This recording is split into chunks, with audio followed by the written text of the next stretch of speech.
Hi, and welcome. I'm Z. And I'm Keith. And we're going to tell you about the movie that we just watched. But first, a little bit of a heads up. Some of the movies we watch deal with heavy subject matters.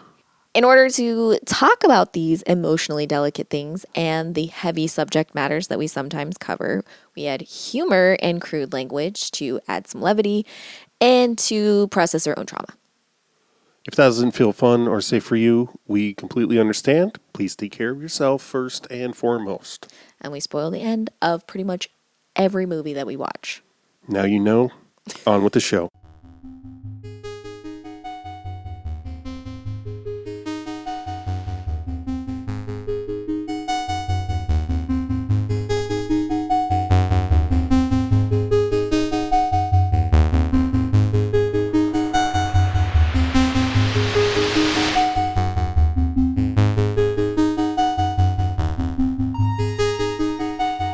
What's the sound of one hand farting? What's the sound of one hand farting? Yeah. You don't know the famous koan? What's the sound of one hand clapping? Mm-mm. Oh, it's the famous koan. What's a koan? A koan is a Zen riddle. It's a thing for you to meditate upon that really doesn't have an answer. That's the most famous one. The other is imagine your face before your parents' birth. Okay. It's just meant to break your normal, logical brain to help you get into a meditative state. Okay. Or to just give you something to focus on. So you're... I see. I think I want to start this out with an apology. Uh-oh. Because in the Lair of the White Worm episode, Keith told me to cut. And that's why it stopped.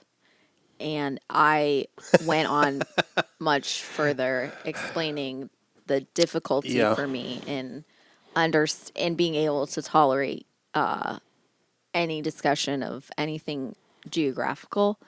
Yeah, we got into detail And about... Keith... blame me, sure. No, I said Keith was hysterical and kept being like, I wish we hadn't stopped recording.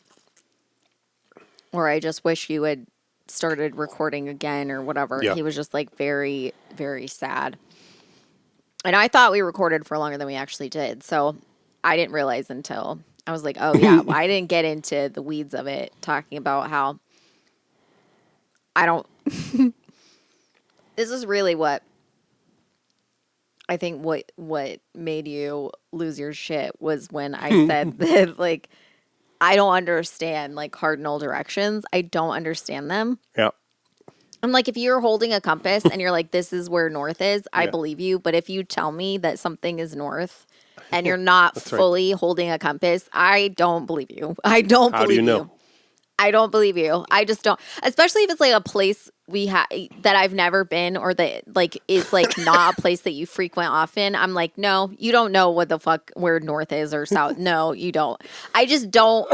I don't believe it. And it's not okay for you to say that you know where north is. It's just not true. I don't believe it. I'm sorry. And like, it's a thing where like, this is really where... Well, I think the closest we got to a resolution was me saying, this far from the North Pole, it's okay to fudge a little. Yeah, that's fine. But what really gets my ass chapped or whatever... When I said, I'll say that's north, but it's probably more like that. Yeah, that's fine. But see, that's fine. If you're saying I'm guessing, right. Good. Okay, fine.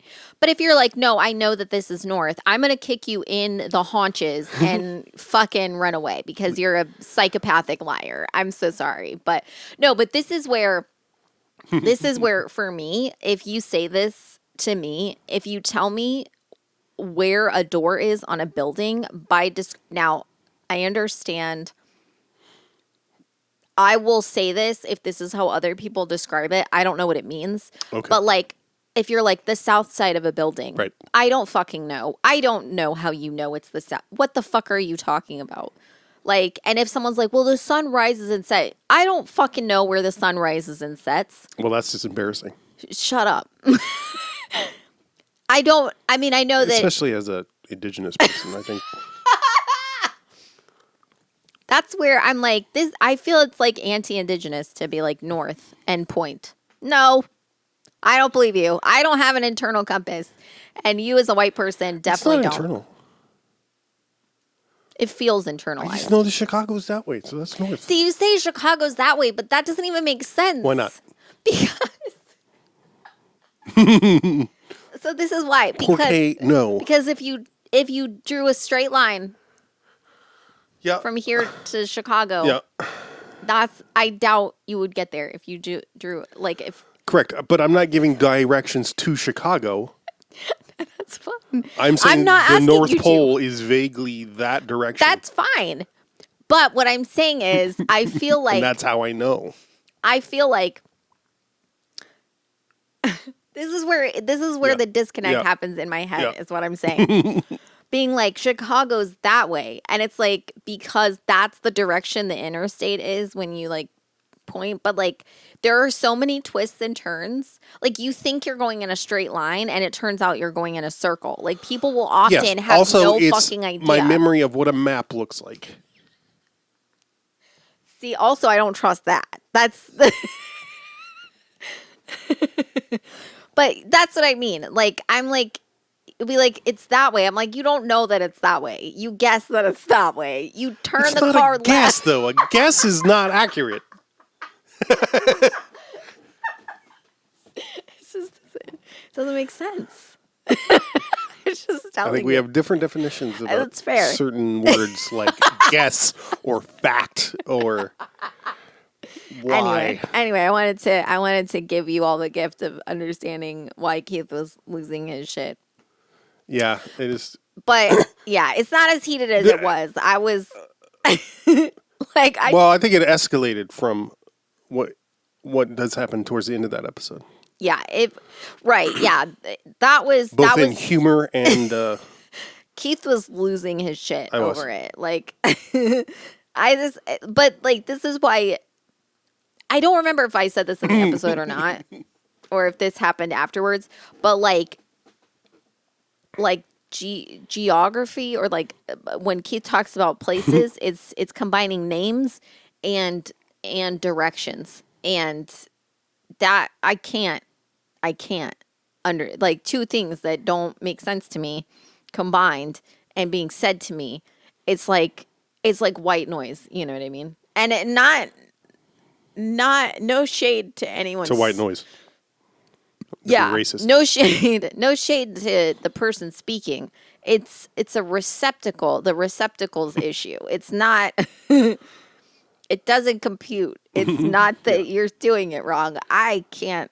It's just not language you can. Right. It's a code that my system can't interpret. Like I can't read that. I don't know. What is plugged in? My electric Lincoln. Okay. La la la la la la. Anyway. Just never ask you for directions. Is all I'm saying. Don't. I'm fine. Telling you, we used to joke around about my grandpa and say that he never ask him for directions because he'll just tell you all the places you shouldn't go instead of telling you where to go. That's kind of great, right? But he'll give you landmarkers of where is not correct. He'll be like, you'll see this, don't turn there, keep going. You know what I mean? And so like it's not helpful if you've never seen it. Correct. Yeah. Like what? So you're going to want to pass that. You're not going to want to turn there. And so, this is something that I always sort of like. But you can't get that from here. When people this was like a thing that I, oh God, who was the guy that was like, don't reelect. Oh, who the fuck? Unseat Rodney Davis. Rodney Davis. And so I think so. Unseat Rodney Davis. Yep. And everyone's fucking bumper sticker said unseat in very small letters, and then Rodney Davis in He got reelected multiple times. Right. And I was like, this is not good marketing Yep. because you're not, all it's doing is implanting his name Yep. into people. Like, this is actually great marketing for him. Yeah. Is to just have his name in big letters with the actual message in very tiny letters. And I was like, this isn't going to work. And he got like landslide reelected. And I was like, and people were like, huh, but so many bumper stickers. And I'm like, yes, so many subliminal messages. I'm not sure anybody actually said that, but I saw people being like with all the evidence out there, I'm like, why would you not understand that like just saying something subliminally is enough? And I don't remember why I started saying it. Yeah. What were we talking about? You said, I don't know. Your grandpa's negative directions. Oh, right. So like when you say a thing, sometimes like don't think of an elephant. Right, exactly. So like if you're telling someone not to do something, like don't go here, whatever you do, they're gonna end up going there because it's gonna what's in their head. Right, exactly. It's not like it's not even like complicated psychology. No, it's right. It's not just like that's just how it works. It's what you remember. Exactly. Right. Yeah. Like, but there's a whole thing of. I think it's very fascinating because it is the death to the king. Yeah. I don't know what that means, though. I don't know. It's the same phenomenon. You're saying death to the king, but all anybody remembers is the king. You know, kind of. I'm sure I'm misappropriating it. Gotcha. Or whatever. I think that's the thing I've tried to look up. That I think I got from something by Heinz von Fürster, but I've not been able to. Mm-hmm. I remember trying to find it to see if I was doing it correctly or whatever. Anyway, but then there's the whole thing of like, Worf is the one guy, and his name gets hyphenated with somebody else for this theory, this linguistic theory about, and it's inflammable is the primary example, and I use that one just because of that. They use it on Archer when he's like, "I learned inflammable and flammable mean the same thing." Yeah. Where I think it's largely been discounted now, but that like words like that read as the opposite. Oh yeah. Anyway, yeah. It. So you're welcome. There's an antiquated.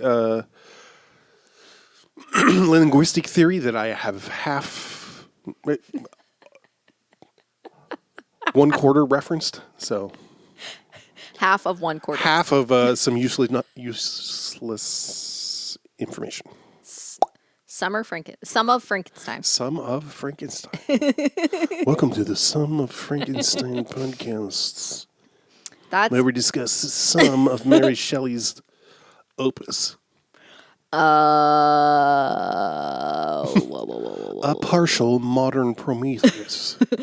Yeah. First Wives Club. No, that's an egg-corn. First Wives Club. Same to you, buddy. First time for you watching I'm a first wife. Yeah, first time. Well, you're also a first wife. First time, First Wives Club member. Yeah. I think it's one of those things where for being like watching it, and I mean, obviously like watching it now, I'm like, yeah, this is definitely like 90s feminism hard at work. It is very But light. at the same time, like it's kind of embarrassing that I'm like, wow, with how like there was this sort of, I feel like it had like a good, like, the King of the Hill does this too. Okay. Where the like drag queen trans character right is like has a parent that's like too supportive. It's like correcting the child on the language they use about themselves and shit like that, to like, you know, being like, no, I get it. You please, I get it. You know, and it's like, I don't think it's anything negative. It's just one of those things where like I feel like that doesn't happen as a trope anymore because it's not, I mean, like we're going reverse. Sure. Like we got to a point where like it's like it's not funny anymore because that's just how you're supposed to be. So being that way isn't funny. And now we're going the opposite way where it's like we're going reverse. So it's like it's not funny because you shouldn't be that way, you know? So, but she's like so supportive of her like when she goes to the gay bar. She takes her friends specifically to the gay bar. She's like, I kind of loved it because they're like, why are we going to the gay bar to talk to your daughter? And she's like, because I need her to know that I accept her and everything that she does. Like, so we're going to go to the gay bar. And it's like very funny because no one is comfortable as they shouldn't be, because they're not, except for, oh God, I love the Goldie Hawn part where Delaria. Oh God, Delaria. I'm never. There's too many L sounds. In that name. I say as Shawnee. Yeah, right. So Andy Daly has a character named Don DeLillo, so that's all I hear. So, yeah, and she's like, kind of hits on her, and Goldie Hawn's like, oh, I don't know. And then suddenly she's just like, dancing. These are my people, you know? And I'm like, oh, this is kind of like a sort of nod to also big, like, people who a lot of people, especially in the 90s, who had like fame in like the 70s and 80s, but were considered like out of, like a little, like past their prime. They're getting older. They're not really, we're huger. We're like much bigger in queer communities. People liked, because they did and so, is that a moth? Anyway. I don't actually see anything. It flew up into the lamp. Oh, okay. So I don't, it ain't coming back out. So I don't fucking know. Cool. I said moth and it went, so I guess. Anyway, whatever. It's got a lot of things that are very, 90s. But at the same time, I'm like, yeah, there's definitely, for it being a 90s movie, I'm like, yeah, it does this thing where it's like, the whole thing is like, we want to get revenge on our husbands for being really shitty. Mm-hmm. And then by the end, they're like, no, actually, we want to be a haven for women. Right. If we're not trying to, like, because they have the huge blowout, not really, but, they fight and they're all like, oh, we're not going to, like, whatever, we can't get along. This is a stupid idea. And they're like, the reason why and I like this explanation for it. I think Bette Midler was like, the reason why we were at each other's throats is because our reasoning was petty. Mm-hmm. So that's how we were approaching everything, was just being petty. Mm-hmm. And we need to think much bigger. Mm-hmm. And we need to think not just about ourselves. Oh, I know it went wrong. This whole crackpot idea went wrong. Look, revenge and egos, all of us thinking we could fix our silly lives. No, exactly. We were thinking too small. What are you talking about? We were just trying to get back at our ex-husbands, which is a start, but it isn't enough. It's so petty. It's so limited. It's no wonder we're snarling at each other. No wonder we're at each other's throats. And so it's like, okay, what does that mean? And it's like, we're not just going to make them pay. But they also, like, they fund all of their fucking women's shelter, like, all this shit. They make their ex-husbands pay for it. Yeah. They, like, blackmail them to pay for it. And I'm like, that's kind of beautiful because they're like, they have to not just pay for what they did to us. They have to pay for what they've done. And they blackmail them. Yes. Into keeping them, like... Yeah. They're like technically employees or whatever. Yeah. Like a lot of it is them taking over their husband's company that they helped build, and then whatever. But so they Surpass basically them. Yeah. usurp and take over control of the company, Right. but keep the ex-husband Around as Yeah. sort of like, which is what they which is smart. were using them for, right? Right. You know, it's like to have a face of the company or to have, you know, the because she says to Morty, she's like, of course you're gonna, you know, stay in the business because the business is called Your Morty's. name is on it, yeah. So and it's like they're almost just there as like for namesake only. They're not doing anything. Correct. They're not inputting anything. They don't help with anything. And I'm like, oh, that's really anyway. That's the end of the movie. So it starts out no, but yeah, that was something that I was like, oh, I think this was something that, you know, I was like, okay, I thought it was a little bit that I think that was the thing that impressed me more watching it now Right. than when I watched it when I Sure. was younger and watched it. Because I was like, oh, okay. makes sense. Yeah. You know, I thought it was more like kind of cheesy back then. It is, but you know, right, sure. But I didn't get the deeper meaning of that. Yeah, Like, right. They're not there, but I do think like there's a lot of like interesting things that it's like there's stuff that I feel like that goes into it that I take it differently now than I did obviously before, but like there's stuff that's like they're all like all of their birthdays are All the within- actresses celebrated their 50th birthday while working on the film? Is Yeah. that what it was? yeah, because all of their birthdays are within 45 days of each 45 other. days, yeah. So they all celebrated their Wild. 50th birthday together. That's crazy. Mm-hmm. And especially since Diane Keaton was born in 46 and the other two were born in 45. So that's very funny that they were all born. They were still somehow born. Wow. But yeah, it's very, you know, like Diane Keaton is someone that like she's aged, but she's always seemed so like, you know, she went gray and just didn't do anything about it, Right. which I feel like so few people actually Right.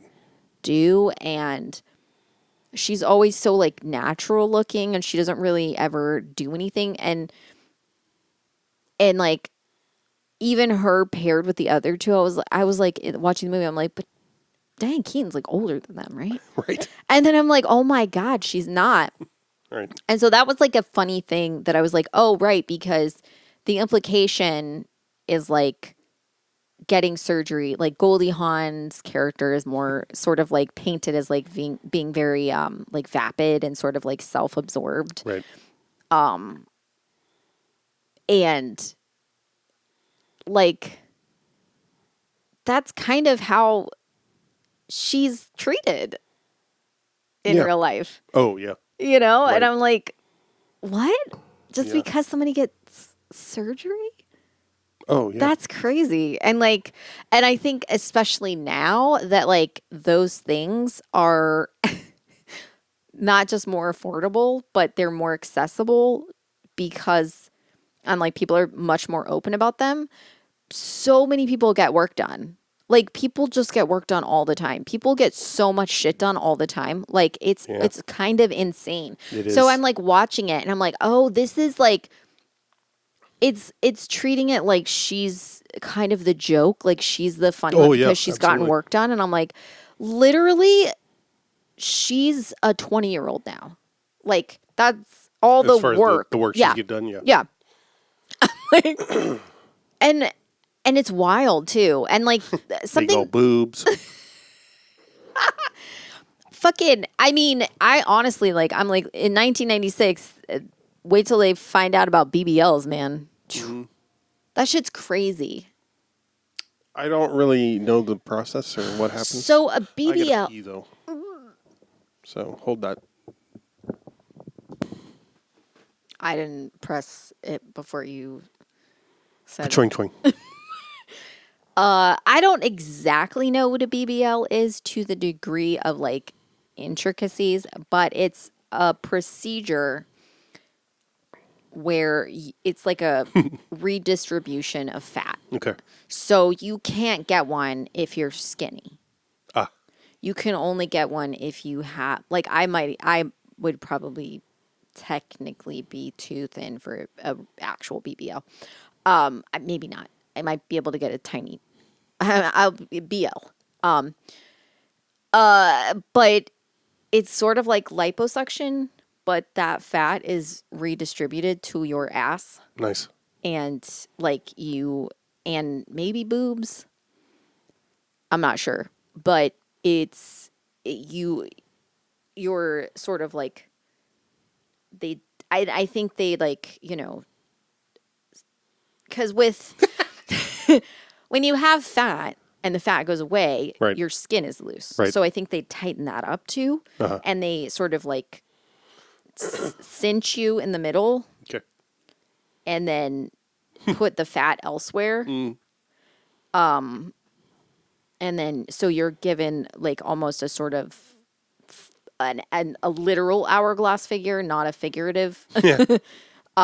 So you're very small in the middle and big on the and it's pretty I don't want to say it's always evident when someone's gotten one, but you can, when someone gets a BBL, you're like, oh, okay, they got a BBL. Like you can tell. But I've heard that there's like sometimes it goes bad. I mean, obviously, Sure. but like you can get like I as far as I know, they don't do it in the U.S. You have to go to a different country to get a BBL.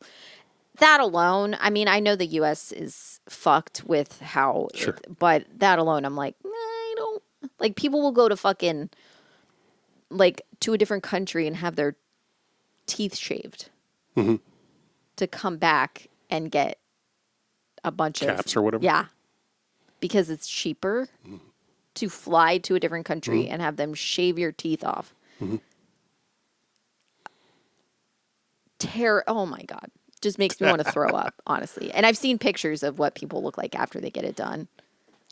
Remember how it used to be the case that you would have to go out of the country to get a gender affirming surgery? Yeah. Yeah. Yeah. I mean, I don't remember it in the sense of living through that, but I remember that I know that was what used to be the case. And, people doing things, I mean, it's the same thing with abortions, Sure. You would have doctors providing it under the table and they would just, Yeah. you'd either die or you would, Sure. it would be so botched you wouldn't be able to live a normal life. What was the network? There was an underground network in Chicago, I think. an underground abortion Yeah. network that was Hot. safe.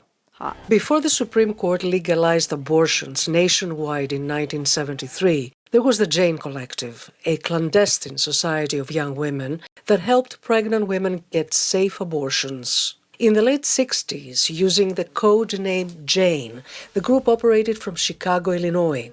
Yeah, that's one thing that I'm like, this is a thing that I'm curious this is one thing about social media that like makes things easier and also makes things vastly more dangerous is that you Yep. can't really have that same lifeline because you have to take so many precautions that would be so like location on your phone. You wouldn't be able to take your phone, so you wouldn't be able to, like all kinds of shit that would just make things vastly more dangerous. Yeah, man. Makes me want to get a landline. I know. Okay. God. But yeah, anyway, whatever. BBLs. Sorry. No, I'm talking about BBLs. I went on the sorry that you don't follow as many people in the sex work industry that I do.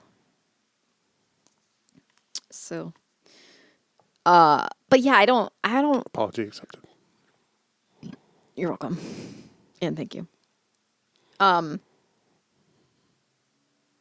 Yeah, getting work done is something that is like so like it's something that like there's definitely things I would do, but it's not the stuff that I think like I'm super interested in like some procedures And people.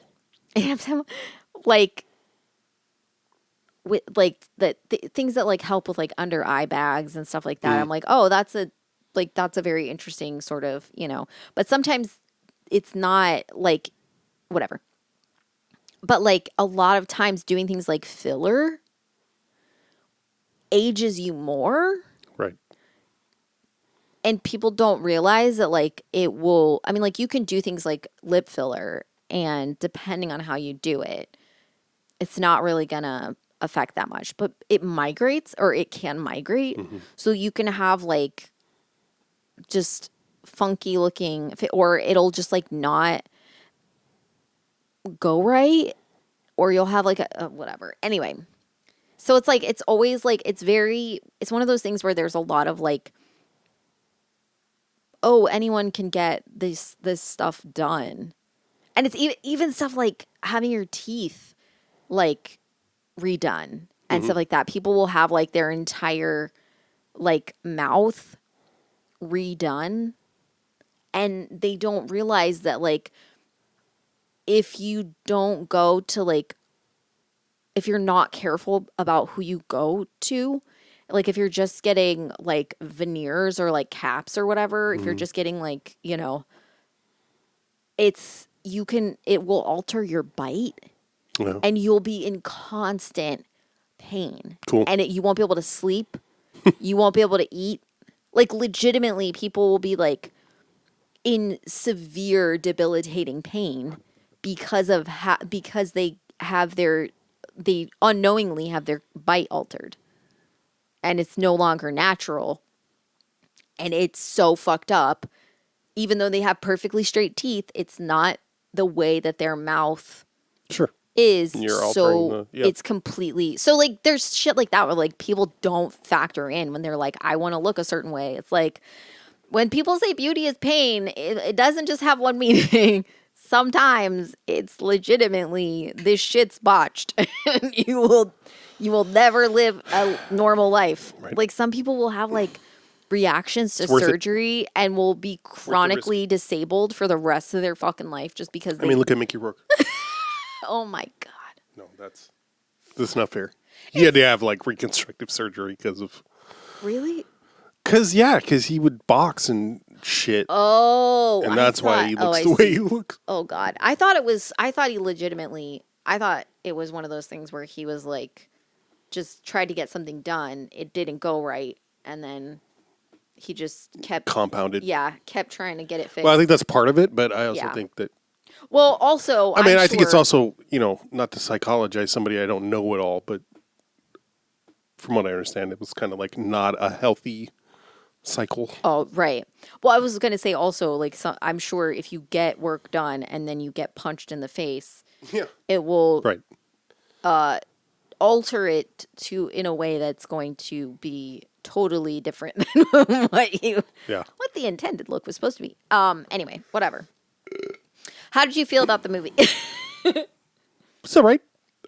It wasn't as, I was prepared for it to be somewhat painful, Yeah, I figured you were. but it wasn't really. I mean, it's not. I was surprised at the complexity of the machinations, Yeah. within the plot, and that's what I found interesting. Yeah. And yeah, I think there's some good messaging as far as them. It is also sort of a 3-act structure Right. Yeah. of them getting, having a crisis of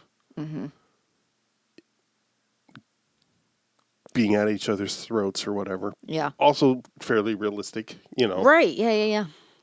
And then it's the way they turn it around is to be like, yeah, we need Yeah. to focus on something larger than vengeance. Yeah. I think the parts that,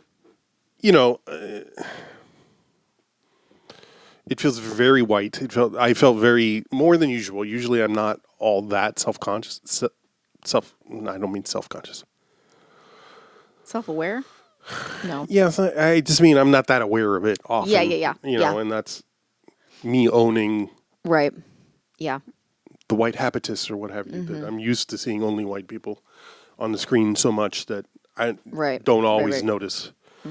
This felt very glaring for some reason. I think partly because of the music. Sometimes, there's music that I don't know if the artists are black, but I'm like, oh yeah, the only time you care about black people is when you want to use their music for. Yeah.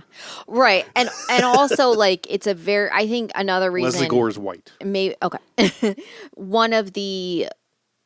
I think another reason why it might seem so glaring to you, and this is just a guess, this is not me pathologizing you, is how the class, like they are all very rich. Yes, right. They're all able to live comfortably in Manhattan. New York.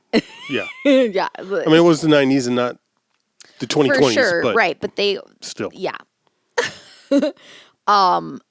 And like Bette Midler's like I don't even know what, I guess his ad agency, but does Diane Keaton's character even work? Yeah, I don't know. It seemed like the implication, because they were like, specifically the daughter, kept being like, he's just using you, that's all he's doing, is more that it's not that she doesn't work, it's that she doesn't get paid for all the work she does for him. For him, yeah. Like, she's his wife, so she's supposed to support him. Right. And he's having her like come into the office, stay over because he needs to work and he needs her help, but that's not her job, right? So again, like that's, and I think that's another thing that's really interesting. Well, okay. So it starts out, this is one of the things that I think is very hilarious, because Stockard Channing is given like first billing. Like when you Google that shit, she's like right there with the rest of them. And I'm like, hilarious, because she's in like 30 seconds of it. And I think the first time I watched it, I either missed the beginning or like I didn't get. Yeah. And then I watched it again and I was like, Jesus Christ, like she kills her. Like it's like a group of 4 women that went to college together and one of them kills himself. And they find out. Big chill. They find out basically because, like why she killed herself, because she like sends them all, like they all reconnect because of her funeral. But then she sends them all cards. Like when she's like about to kill herself, she writes them all a letter and sends it out. And sends it out, she gives it to her housekeeper. Yes. But also, like, something that I'm like, I don't know how to feel is that she gives the housekeeper her pearls that she bought with the other 3, or that she bought for all of them. Right. So I was like, that I couldn't tell how to read that. Oh. Only because I'm like, the housekeeper isn't really in anything else or anything more. Like, she's at the funeral. But I'm like, these, like, she's giving this away. She's not like sending it to any of them. Mm. She's not being buried with it. She's giving it to her housekeeper. I'm like, that implies the housekeeper is very important to her. Oh. And like, but then the housekeeper is just gone. And I'm like, what? So maybe there's something in the book. It wasn't that weird to me. I thought she was just like, no point in keeping this. The only reason I say that is because they all make such a big deal about their pearls and how they're wearing their pearls, and they all have their pearls that she got them, and they're all like, Yeah. And that's the only reason. I hear you. I just don't know what else she would do. I mean, yeah, I'm not saying that's the only option. My point is that I don't know why they made that. Yes. Okay. Like why they put it in there. Yeah. If that's it. I'm like, okay. Especially To show she's generous. Especially considering that she's like, here's the letters and this necklace. So it's not like it wasn't in her mind. It was like she was directly connecting it with all of them. Yeah. And then she gave it to her housekeeper. And I'm like, huh. And I was, whatever. That's the only, and I don't care. Yeah. But I'm like, so did she leave other things to her? Is that all that the housekeeper gets? Like, is just the pearls, and then she's like, have fun finding another job. I'm like, what? Like, anyway. Right. So, like, they all sort of like realize that all four of them, dead one included, have all been left for younger women. Right. By their first, like, and they're all talking about how much they've sacrificed for their partners and how they've left them. Yeah. Who left them for somebody younger and like seemingly not someone that is going to be replacing that same labor. Right. You know, they're going They get referred to as younger versions of them. Right, also. but they're much like, yeah, like it's not going, like Sarah Jessica Parker's character is not going to ever run a register anywhere. Yeah, right. You know what I mean? Right. And I think that's my biggest critique with the movie is how really is only Bette Midler's character. The way that she talks, their weird thing with weight, like she's constantly talking about how anorexic the girl looks or how like she's a child, a toddler, like all this stuff. And then the other ones, like it's implied that Bette Midler's character's fat. And I don't know if you clocked this, but I was like, what the fuck is that? There were pictures of fat women on her fridge. Bette Midler's? Yes. Oh. Like. Was that a motivation, a negative? Right. I'm like, are we doing that? Yeah. Or is it like, what is that supposed to mean? And I was just like very grossed out by that. Not grossed out by fat women. But you like, there's no. Is that Nocturnal Animals? Where there's that show of. The reason I watched that movie was because everybody was saying that you would be like, the opening is the most shocking thing you've ever seen. And I'm like, have you never looked at Pornhub? Because this is not, I'm used to this. This is not weird to me. I swear to God. Porn brain. I know. That's the thing. Like, I'm like, it's very funny because pornography. Prawn. I'm like, that has gotten me used to so many different body types in the sense that, like, I know, yeah. I don't, like, people be like, oh, a fat person could never be loved, a fat person. And I'm like, what? No, I don't honestly, understand. I like, trans women. I wish I had more opportunities to say to people, I don't care how if you're not getting laid, that sucks, but I promise you it's not because of how you look.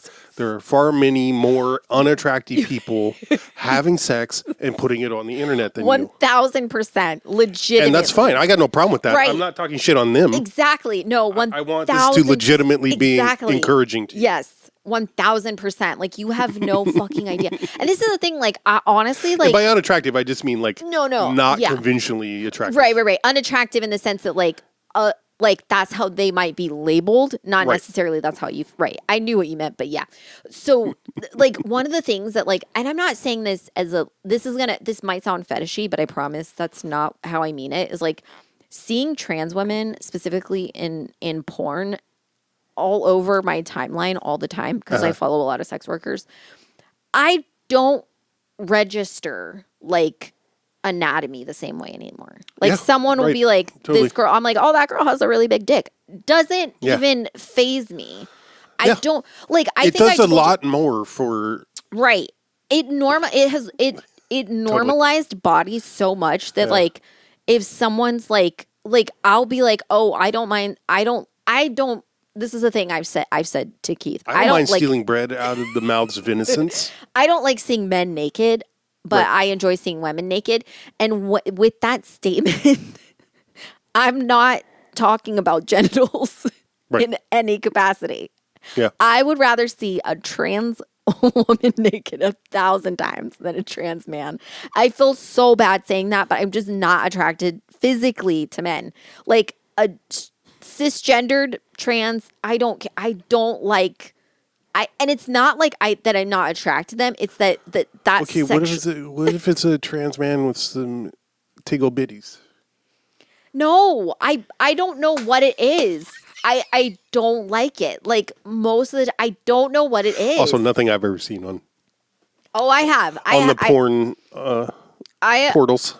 I follow a lot of like gender non-conforming, gender or like non-binary, gender fluid, trans mask. Yeah. People, and like it's fine, but like I don't like, and it's not that. What I mean is Mostly you don't like body hair. Well, I don't like body hair for sure. I don't enjoy that. But it's more about like there's just a difference in how they pose, in how they present themselves, and almost always I'm not gonna men, and this goes for all men. There is no yes. So much focus is on their hairy buttholes, and I just and it's almost always moist. I don't ever I don't need Yeah, I mean, I don't personally, there's very little that's attractive about masculinity. Yeah. However, like I love looking at Tom of Finland stuff. Right, yeah. I mean, that's hyper masculine. Yeah. In so many ways, right. but It's a very there's like a very specific. There's like I will say, when I say I don't enjoy it, what I mean is like I'm not attracted to it. Like I'm not going to seek out men's bodies to like. Sure. It's just not going to happen, and I mean that like I don't watch porn I don't like watching porn with men. No offense to any of you. I don't want to see it. I've tried. It's not for me. It's not my thing. I don't enjoy it. The closest I've ever come to watching like cisgendered men is I watched a porn one time that was like a girl, like a femdom, like making quote, two guys have sex with each other, like submitting to her by having sex, and I was like, that's kind of hot. But she was not involved at all. The only time I've ever been, it's only when it's like. I mean, I wasn't involved. I just watched. I like this. Yeah, I don't know why that seemed appropriate. Anyway, whatever. So I could hear my own voice. Anyway, I'm just saying I feel bad because I do feel attraction to men, just not sexually. All right. I know where I stand, I guess. Oh, God. Well, I've told you this a million times. They don't consider you a man. Love to hear it. I'm happy always being the exception. That's fine.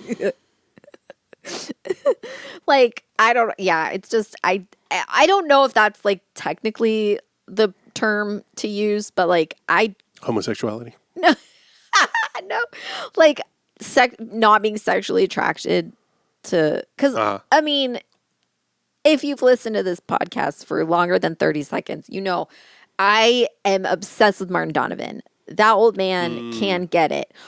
I am attracted, but I don't want to see him naked.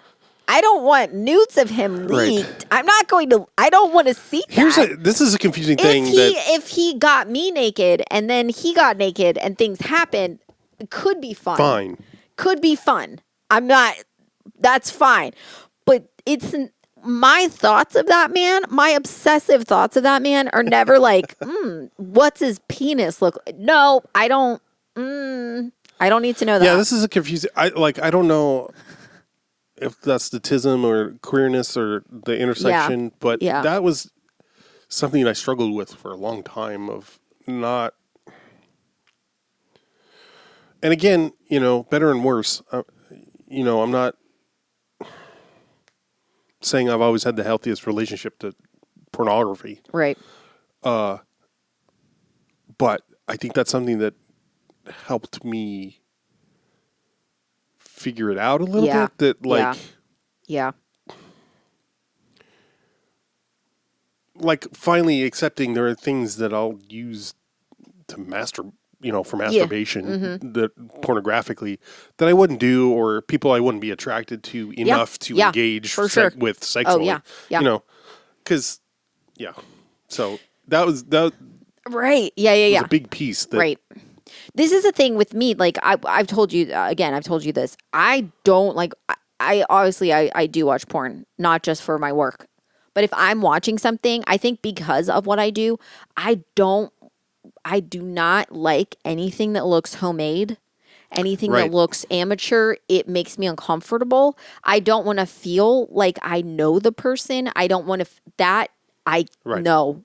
Which again, as we know, is if you consume as much as we do, I guess, or expose ourselves, I should say, to, well, that sounds worse. It's my job, okay? So it's so much of over the last 10 years, I guess. I don't know. At least, however old Pornhub is. Well, I think since it started probably when camming started. So like early aughts kind of thing. I'm sure it was camera phones. I'm sure in the 90s things like this were around, but not as they weren't circulating on VHSs that you would rent from the video store in the back room. The sweet old Korean lady? Anyway, go ahead. Oh, no, just all I was saying is that the amateur has been much popularized. Yeah, I mean, I feel like now the standard is, I mean, it's still there, but I do feel like with the acceptance, I don't know. I don't need to do that in-depth analysis. I think there's more people are putting more into amateur, the production. Yes. Well, yeah. Now. Yes. But definitely that was I will shot on an iPhone in the dark in your shitty dorm room or whatever. God. If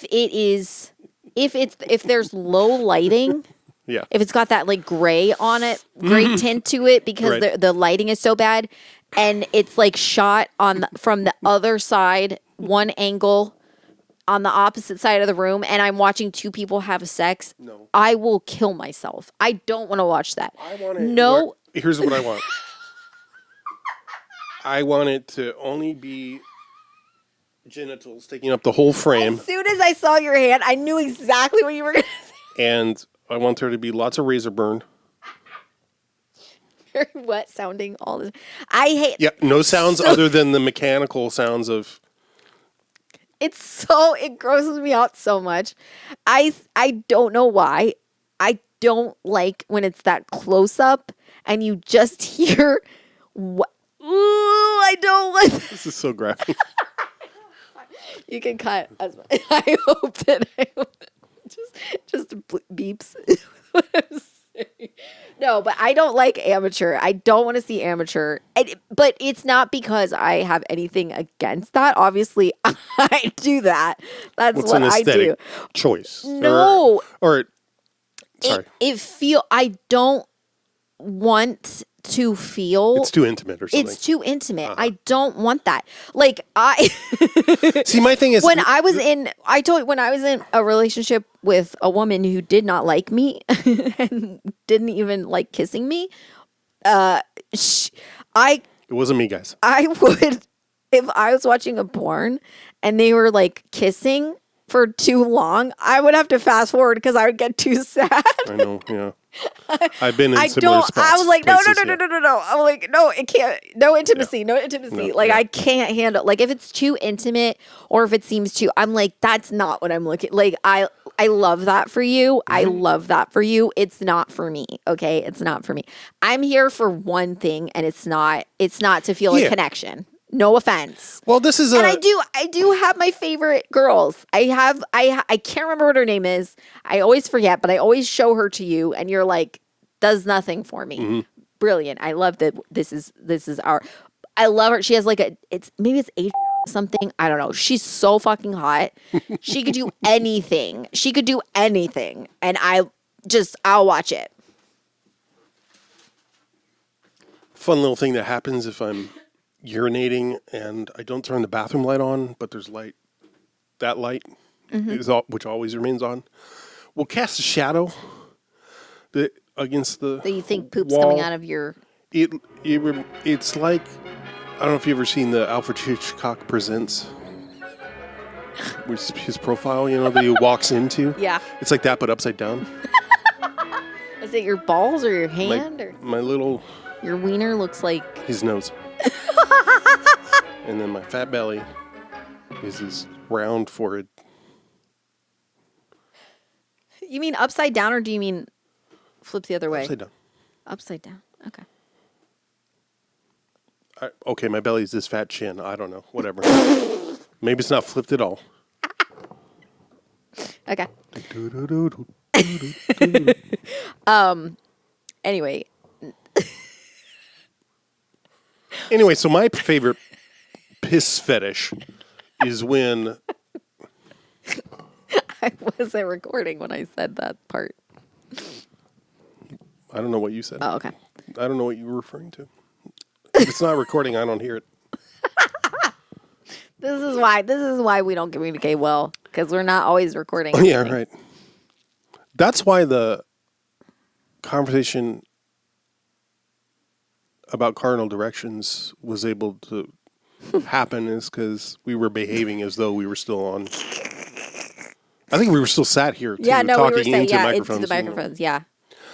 I was going to say something else about Porn? pornography, but I forget what it was Back to because you kept talking over me. Had to tell me about your girl. I can't remember what her name is. Sasha. No, it's not Sasha. I don't have any Sashas. She's like, oh man. You like someone that their name is close enough to someone that I used to follow, whose career I was took an interest in. God. Some people don't live life so honestly and open. And I just feel for them. I wanted to say, it's fine if you got to be honest with yourself, and if that means you're honest with yourself about not being honest with yourself. My thought is gay. That would be such a good point to stop, but there's so much porn talk that I'm sure you're going to cut out of this episode that we have to keep going. Right. To make up for it, you mean? Yeah. At one point I said because I love the shit where they're selling off. Yeah. So the thing, it's Goldie Hawn, right? I don't know. He sues for divorce and he says he wants half of. Oh, yeah, Victor Garber. Or yeah. The lawyer says sell off the assets and then split the Yeah. Split proceeds. yeah. So Goldie Hawn does that with a vengeance. But the great thing is that some of it gets auctioned off at Christie's and they do this whole plot where Bette Midler's ex, Dan Hedaya, they set up because he's now dating Sarah Jessica Parker. Yeah. And they get her to the auction to buy. Yeah. And I'm like, this is more elaborate than Iran-Contra. Also, this is a thing. Poor Victor Garber. I think, I know. He, like is it Elise? Yeah, Elise, who's Goldie Hawn. Okay, yeah. He's dating like a younger person. Yeah. And what I enjoyed about it is that Goldie Hawn befriends her to get dirt to use against him. Right. And that's it. Like she doesn't stab the girl in the back. The girl's at her opening night play, cheering her on. Yeah. There's no animosity between the two of them. But don't you think it's played where it's just because she's so dumb that she doesn't figure that out? Or I think it's supposed could to be like. I think it just turns into a friendship. Right. I think once she realizes that she's 16, the girl's 16. God, that's right. There's no longer a competition going. You know, I see. You're not competing with a child. So she actually does take on, I mean, it doesn't really go into details. Right. She doesn't use that against the girl whatsoever. She doesn't say that anything. She's not trying to tank her career. Right. She doesn't do shit to the girl at all. Right. She's like, what's it going to do to your career when this comes out about her real age? Right. And why didn't you know that? Right. You know? And he's like, ooh, you know? And so it's like, it's that thing of like, you were so self-absorbed and so interested and wanted to like latch yourself onto an up-and-comer to the point that you didn't even pay attention that she has never even seen a high school. Like, you know, right. Like she's a literal child. Like it didn't register to you. You were just so focused on that yearbook photo. No, that's pretty good. You're so focused with taking advantage of someone that you didn't notice how much you actually were. Right. So that was something that I liked. And even like it was interesting because the Marcia Gay Harden being her therapist and having an affair with her husband, the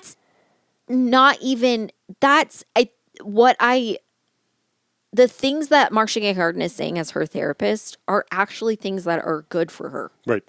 And she's like, this is not said at all, but there could have been a deleted scene where she's like, no, I was just having an affair with your husband to get you pissed off enough to actually stand up for yourself.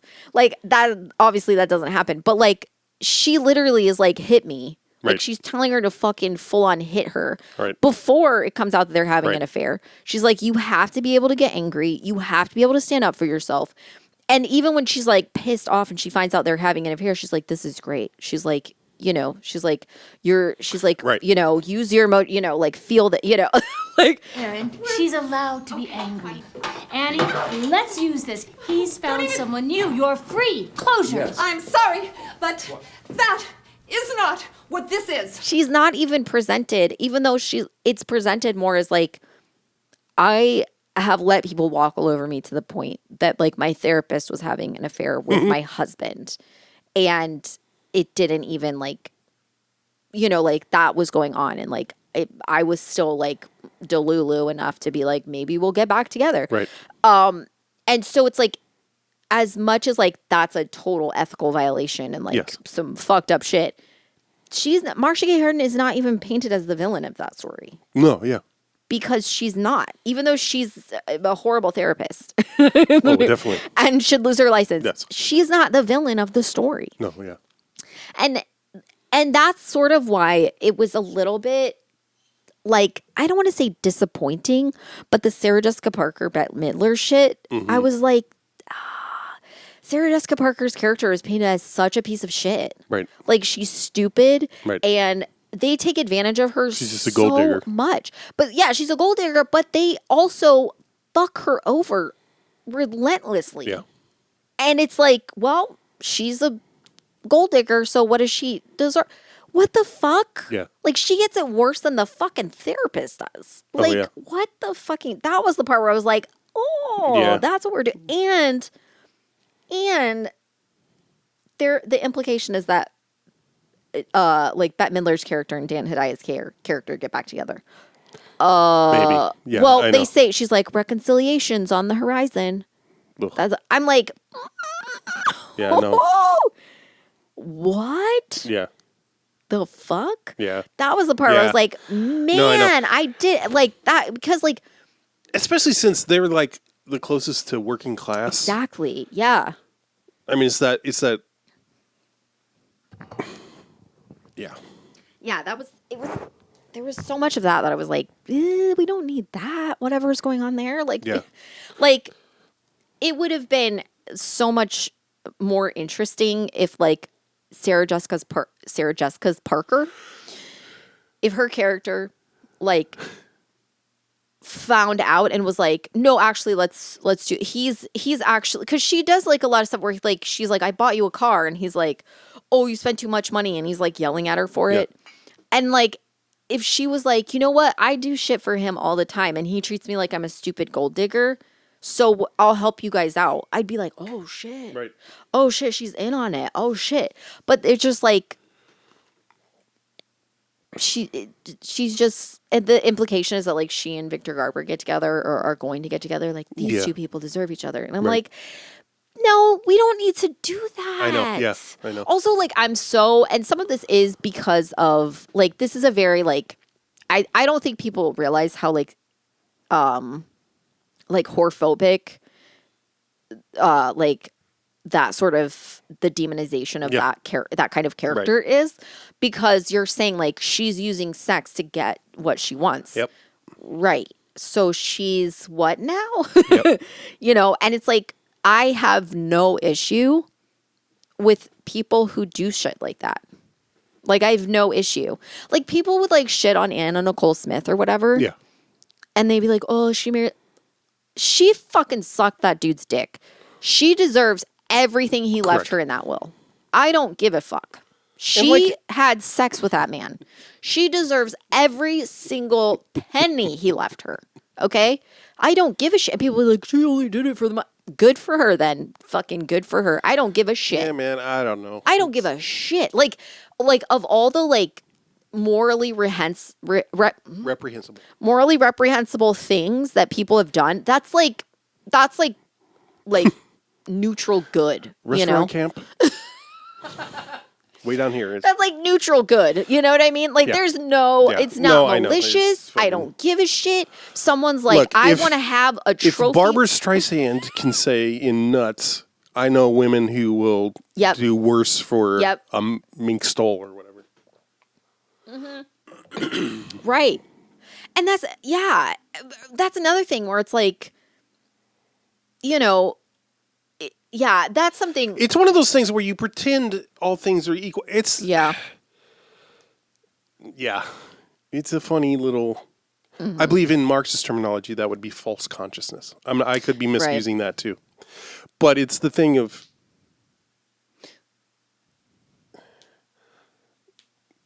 Yeah, I also feel like I sound more and more like a Dworkin and McKinnon when I'm like, under capitalism.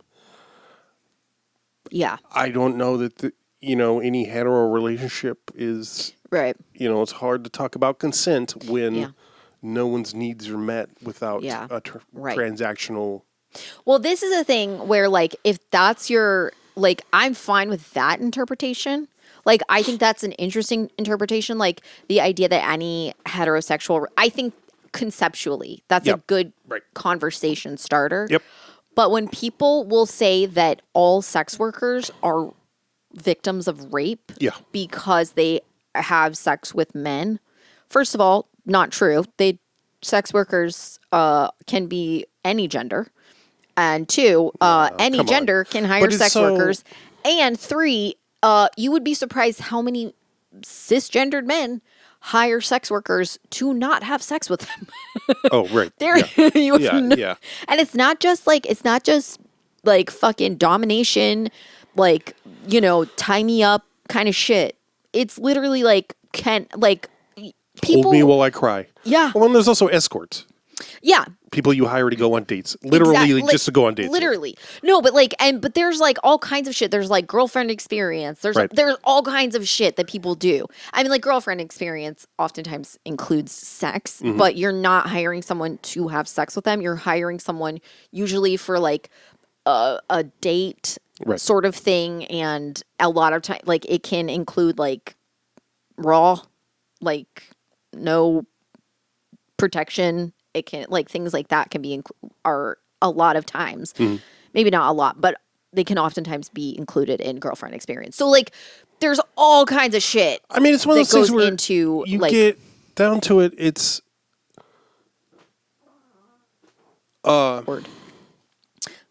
Go on. Sorry, I was just gonna say, but people will be like, it's always rape because there's no choice. There's no choice made by the woman. It's like she's always being coerced or whatever because of money or any other. Fine. Okay. You can't That's not different than... Right. That is heterosexuality in capitalism, you dumb whore. Like, I fucking hate that shit. I wish you wouldn't use that word. No, yeah, I think it's one of those things. It's the thing you see, we saw in the last few years, sort of in response to Me Too and shit, where like, well, just don't dress like a slut. Right. Yeah. I think it's in this, again... Which is crazy. I don't want to... This sounds like I'm blaming victims or blaming women.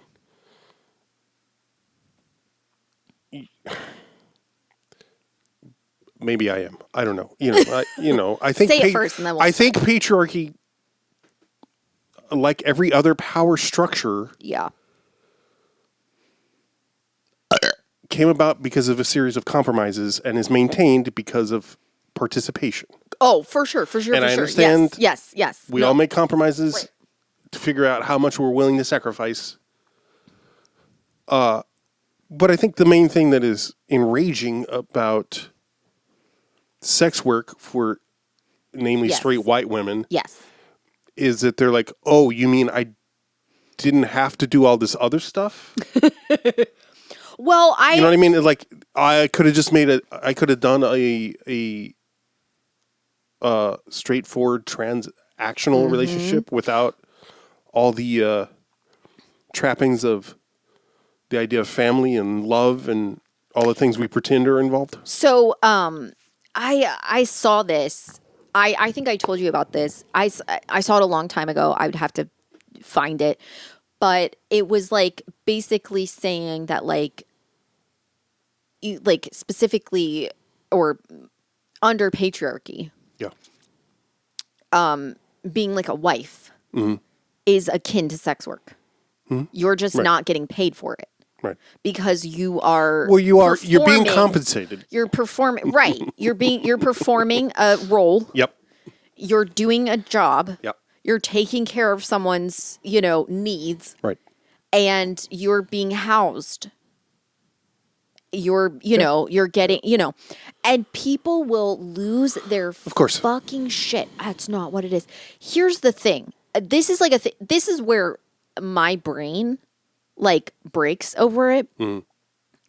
So many straight women, like cisgendered straight women, will go on fucking tirades talking about how men don't do shit.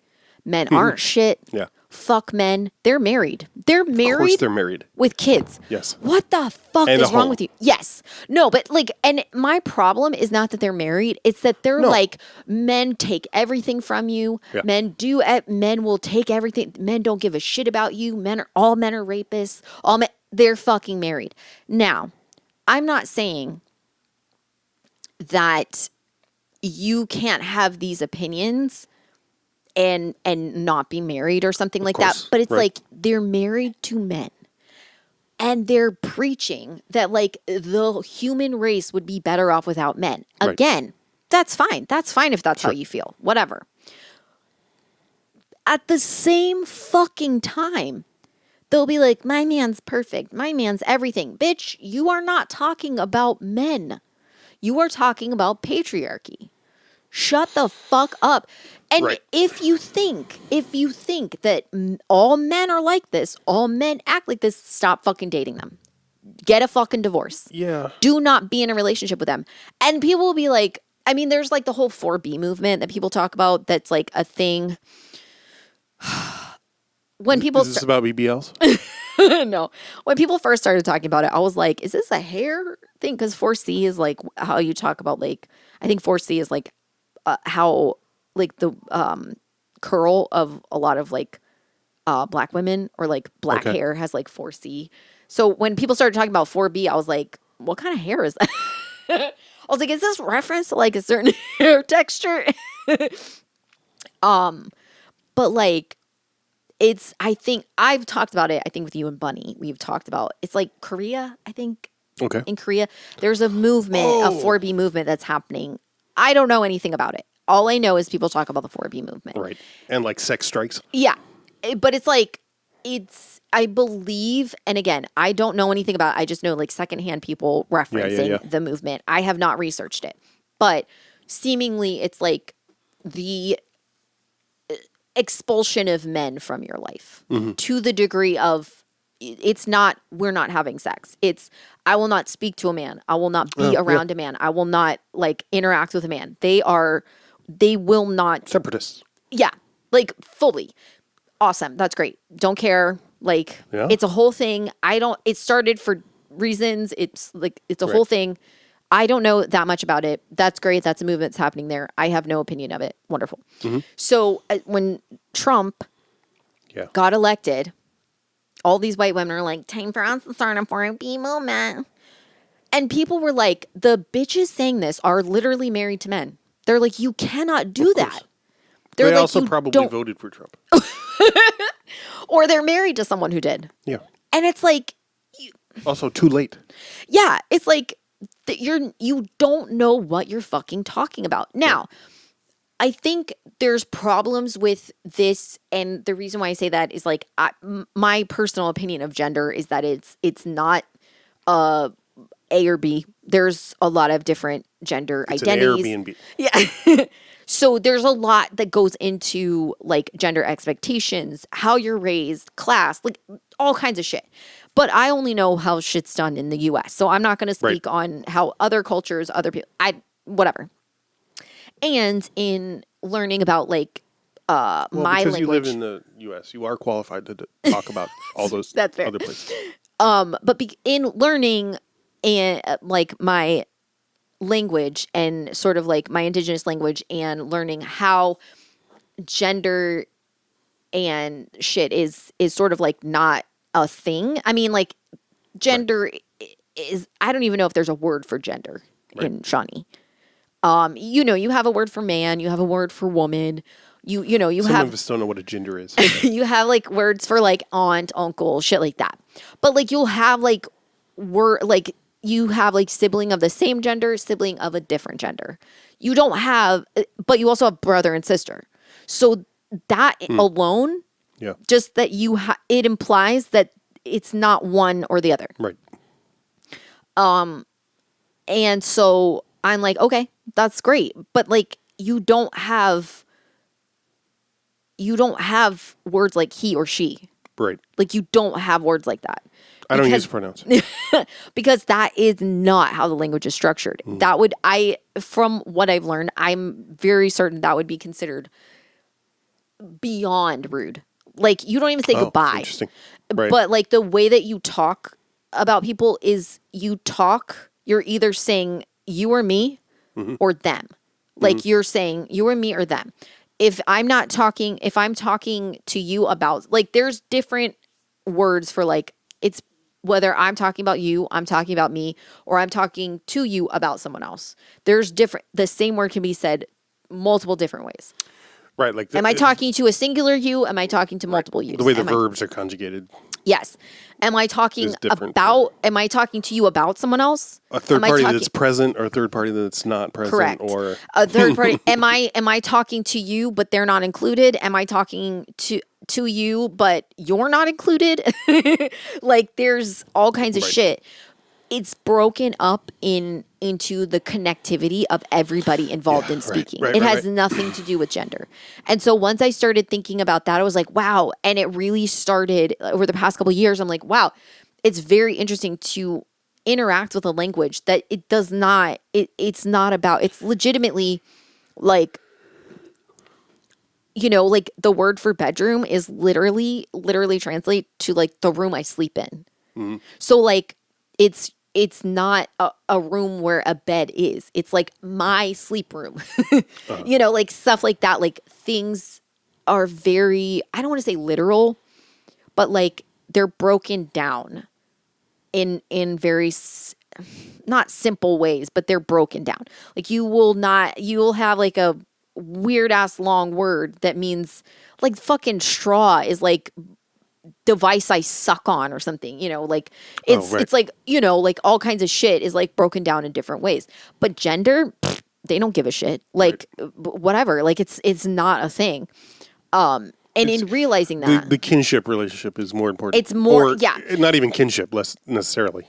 Right. Well, no, I would say connection, connection, but I would say, it's more about like I think things are broken down into like who you're like, even when you're talking about familial stuff, it's like brother or like cousin from your dad, you know, like shit is broken down in like, you know, your mother's father, your father's, you know, like not just something that's like dad or mom, like, and you have different terms for that. Like you have like more formal and you have more casual like terms for saying different words and stuff like that. And but like it's rude to say goodbye. Like you don't even say goodbye. Like that's some shit you don't say goodnight. That shit's rude. And it's like when you think about how it's structured and broken down, it really started me thinking about like, oh yeah, this is a very colonial, this is a very, you know, post-colonial view to break things down into a gender box, and the violence that had to happen in order for that to be accepted by people who did not have a language that was structured that way. Like this is how like, and so thinking about that, it's like, that's where I can sometimes have like really hard times when people will generalize men, like men or do this, men do that. And I'm like, no, you're talking about patriarchy. Right. If you want to break down patriarchy and you think separating yourself from every single man is the way to go, you're going to do it wrong because but if you're like, you're like, all men are horrible, all men are terrible, all men are violent, all men are rapists, all men and then you're married to a man. All of the war. All I think of is that when it comes down to it, like it's a very white supremacist thing, right? Because white people will be like, I'm queer, I'm this, I'm that. And then if you're like, you're also racist, they'll be like, I can't be racist. But if it came down to it, they would choose the safest, which is going to be the whitest option. Correct. It doesn't matter what other marginalization they have. They're going to be white first. So if that's not something that's become made apparent to you over the last 8 years, then exactly. I don't know what it'll take. Exactly. And the fact that like, for me, if you despise men and you despise what they do and how they act and how they are, but you need to be in a relationship with one. Yeah. And you feel passionate enough about it to speak against men, to talk about men, to say men are the problem, to say men will stay the problem, men are going to be the problem. It's always men. And you are married to one, or you're in a relationship one, or you're dating, and you are not analyzing that and thinking, why do I need a man in my life? Why do I need both things at once? Right. To say it's all. It scares me a little bit because I'm like, you will choose the man. That means you're going, if it comes down to it. Absolutely. You're choosing you already him. have. Exactly. And I think that that's a breakdown that people do not want to admit to. It's like, if you will not walk away from him when you're blaming all men, that means that you don't think he counts, which means Yep. that you will stick by will- someone no Yeah, matter right. what is hurled against him, no matter what he's The called. devil you know. Exactly. He doesn't count.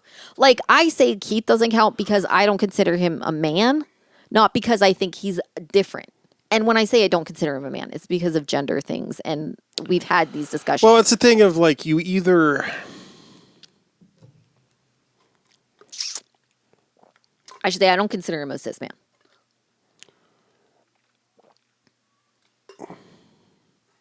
Sorry to put you on blast. It's fine. I'm trying to think of how to formulate.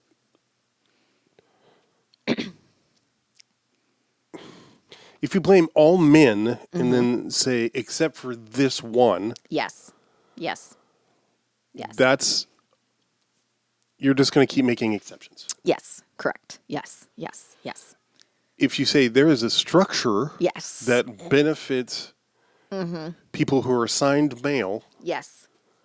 Yes. that's a different Correct. outlook. Right. You don't have to make these same kind of exceptions. Correct. But also, like, a lot of times when people say all men, there is no differentiation between the men who face oppression because of the color of their fucking skin. Right. And there is no thought as to and a lot of times white women specifically will say all men. Yep. But I'm telling you right now, a white woman is safer in any circumstance than any black man ever could be. Especially when they are in the same space, you know? Yes. Because if all she has to do is say help, and he will be harmed. Just factual, evidentiary proof of this everywhere you go. Yep. And so it is a big red flag, and it is a Absolutely. big glaring, like, I will fear you. I will be, well, not fear you, but I will be nervous about your character and the things that you would actually allow to happen. Right. If when you talk about men, you do not say white men. Right. When you talk about men, you do not talk about patriarchy. When you talk about men, you do not talk about the structure of maleness and how, like, if you're having a casual conversation with a friend, that's fine. You know, you can use colloquial terms. You can be like, men, whatever, blah, blah, blah. They all suck. Fine. But I'm talking about when people get on the internet and they're making fucking TikToks and they're doing, if you are not choosing your language better than just grouping all men, and especially if you are a fucking white bitch and you are talking about men, I don't trust you. And you're married to a man. Well, yeah. But even I don't trust you. I don't trust you. And it's not, and I don't mean when they talk about like actual harm that they've gone through or they talk about some experience they've had. That's not what I mean. I mean, when you're saying all men are the cause of all problems all the time, I probably am not going to trust you, especially if you're white. Because I'm going to be like, you are safer than men who are darker than you. Period. You just are. And that breakdown does not happen. No. And it's enraging for me. And I don't think that like men of other races don't also cause harm. Of course they do. But it's due to patriarchy. It's due to white supremacy. It's due to things that we've allowed. And there's... Well, this is a very... it's like the first contradiction you learn as maybe a teenager is like, all men are created equal. Right. Yeah. Right. Clearly they didn't mean that. Exactly. But that's because they didn't see indigenous people or enslaved people as whole humans. Right. So it wasn't a contradiction to them. Right. So, yeah, I think that's one of the things, like when you say all men, I feel like a lot of times it's not so much that they don't think like that they are grouping these other people in with that. It's that they don't register that they exist. Correct. And that's the part where I'm like, yeah, I don't trust you. Because if you're not saying cis men, if you're not saying, cis men, especially white men, especially, men who are, with a closer proximity to white. If you're not, and I know that like that's one like a wokeism or whatever, like, there's a lot of times, having to say something in a way to like make sure that you don't mean something else. But in this case, in a generalization like that, when you are when you are not making a separation of anything that's not the way that you see it, like if you're not saying like in my life, the most of the people that I'm around are white men, so I can only speak to them. If you're not saying that and you're saying all the men in my life, well, I'm going to assume that you mean, especially like I'm speaking about like white people. Yeah. I'm going to assume you mean white people, and you're not even realizing that you don't have other people. Excluding other people. Right. That you don't have other people in your life. Right. Because it's like when you're a white person, and this is something where like, oh man, I don't need to go on and on about this. Would you recommend this movie? I just want to say, this counts to me as a dysfunctional December movie. Usually we do the theme of dysfunctional December to talk about like, like fucked up families or, situation, like a family. And I think usually incest. It's an excuse to talk about incest. Not always. I do that. I consider this to fit into that because I think speaking about like divorce and splitting up families and then also having sort of like a found family, and like there's a lot of dynamics in this that I think could be easily overlooked, Right. But I think it's a very interesting thing of like the idea of like their life is falling apart because their marriages aren't working, but it actually turns out that they find family with each other. Right. And so it's like that's sort of when I want to talk about like dysfunctional, like when I want to do dysfunctional December, it's usually I want to focus on things that are like your actual family can be fucked up. Oh, yes. But it doesn't mean that the family that you find is going to be that way. But that's why I classify this movie as dysfunctional December, because there's a lot of family dynamics in this movie that feel unhealthy. Right. But yeah, I don't know that I'd recommend this movie because I think probably everyone's already seen it. Yeah, I'm probably the last one. Right. But I think if you like, I love a lot of I was blown away by the blowout that Sarah Jessica Parker has throughout the movie. Like her hair is just doing all kinds of things. And Goldie Hawn too.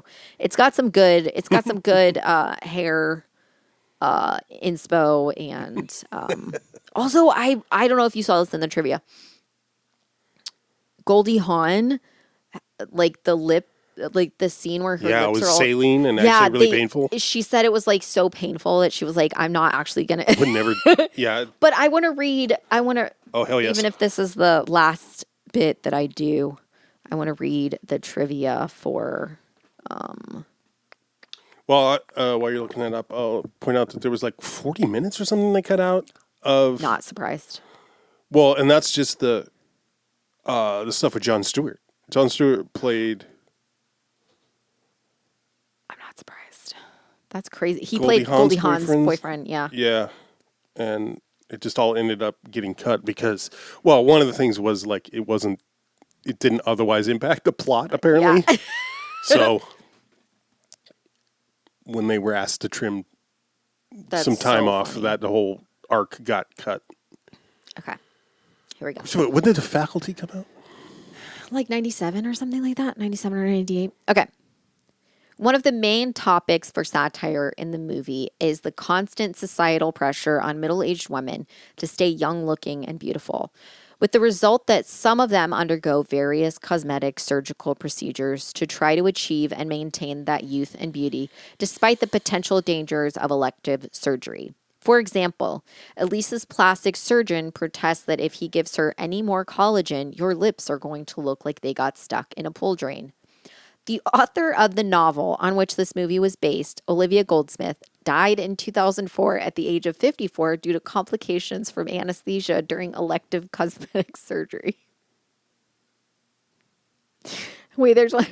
That's sad. There's one more that The way you read it last night, I thought it was going to be like, she got her face stuck in a pool drain. No, I legitimately thought it was going to say that too. I thought it was going to be that Chuck Palahniuk, Pally.